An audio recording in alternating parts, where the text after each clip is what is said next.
listeners, welcome back to our podcast Soul Talk. And in this episode, we will talk about nostalgia.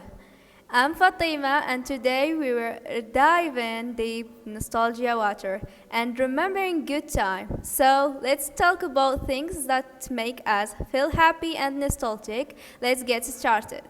First of all, what is nostalgia? Nostalgia is the warm feeling you get when you remember something in the past, happy memories from the past.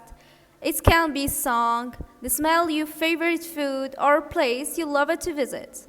And these memories can make us smile and sometimes make us feel later sad because we miss those days. So guys, do you remember your childhood when life was simple and full of fun? And do you remember the long summer days playing outside with friends? Life was amazing. Even we don't have smartphones or internet, but we used our imagination and creativity. We played hide and seek, rode bikes, and told stories late into the night. I name it those days the days of true freedom.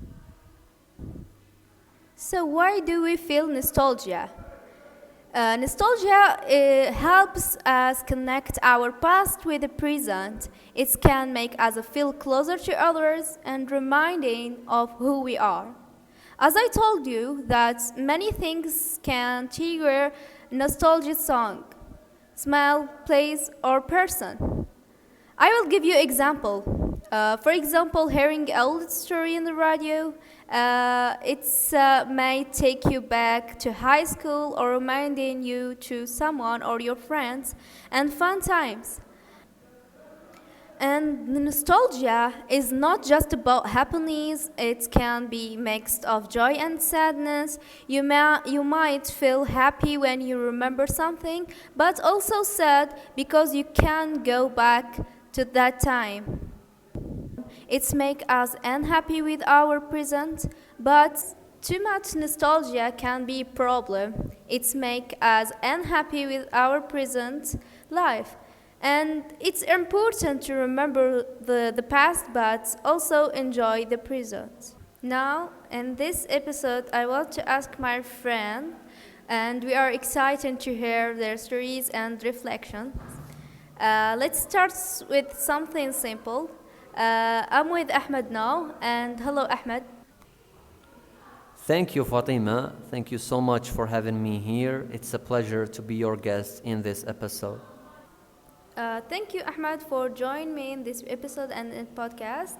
Let's start with asking you childhood questions. So the first question is, what is the first thing that comes to mind when you think of your childhood? Well, the first thing that came to my mind when I hear or think about my childhood is the word imagination. I think I was imagining all the time. I was imagining how my future will be, how I will help my family, my friends, my close ones. So it was all about imagination, but imagination with hope. So I was always hoping to do good in my life since my childhood.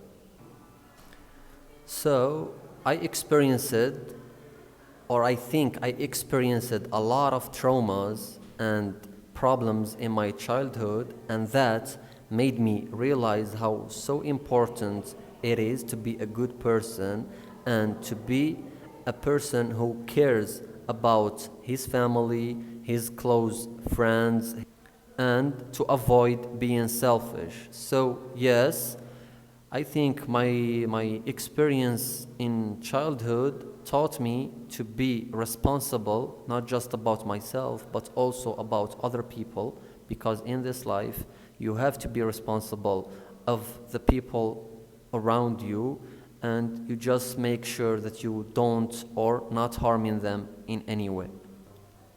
Well, Ahmed, it's good experience. I like your experience, and I'm proud of you.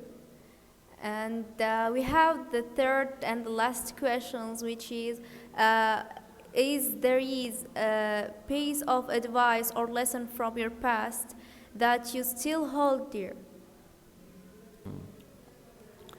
I think that the piece of advice that really affected me and helped me a lot in my childhood is the advice that my brother was giving me in almost all my childhood. I remember my brother was telling me always to be be courageous, to have confidence, to walk confidently, to talk confidently, and to express myself, to show my stuff, to show my skills. He was always encouraging me to do better and to not be afraid of telling my opinion and expressing the real me. So yeah, I think this helped me, and this advice really sticked with me until now, because I am now so a different, or I am so another person than the person I was in my childhood, because I was always trying to be shy, to be kind to all people, trying to please everybody, and that was like I think was so bad for me. It was affecting me so badly, but when I change it, I am so different. I am so free now, and I hope everyone like take this advice with him. Just be confident, just be courageous, and don't ever be afraid to express yourself. Thank you so much, Ahmed, for your advice and being here with me. Thank you. So, my lovely listeners, at the end, I want to say thank you for listening us today in this nostalgic journey. And I hope talking about nostalgia brought back some good memories for you. Until next time, keep making new memories. It has been Fatima saying goodbye for now, and remember something, the past may be behind us, but the memories live on forever. Goodbye and see you next time.